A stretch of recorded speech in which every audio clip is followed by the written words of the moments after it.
Hello, this is Brianna.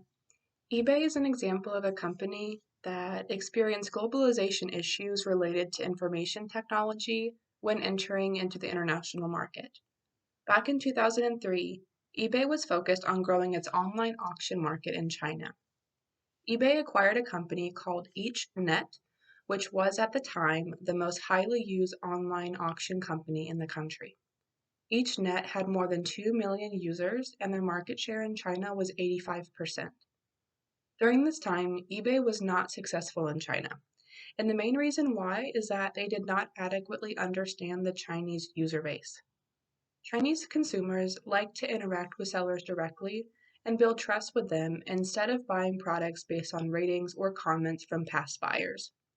They wanted the ability to instant message sellers to communicate more quickly and efficiently.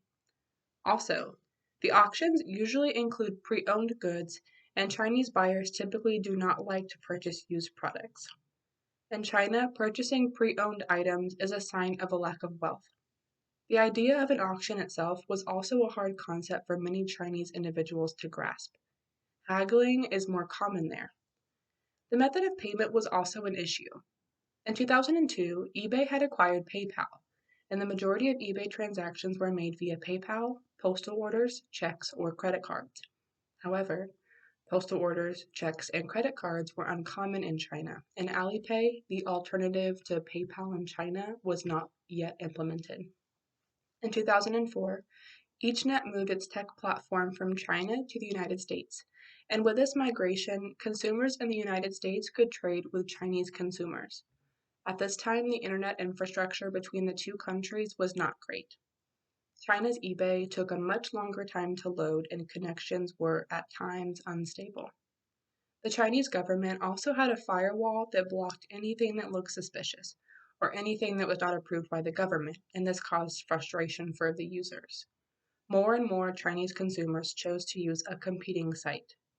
With the migration, the development on the Chinese eBay site was delayed, so users did not have the same features and improvements that the consumers in the US did. By 2007, EachNet only held a 7% chunk of the market share, and eBay had lost an estimated $300 million. These issues could have been resolved if eBay would have adapted its strategy to the culture and needs of the Chinese consumers. When a company is expanding its reach to other countries, it is vital that the expectations of the consumers are researched extensively. Trust is extremely important in the Chinese culture. A chat feature would have been appreciated so that buyers could negotiate prices with sellers and ask any questions about the item for sale. eBay now uses artificial intelligence to match buyers and sellers, enhancing the user experience. A customized experience may have persuaded more Chinese consumers to use eBay.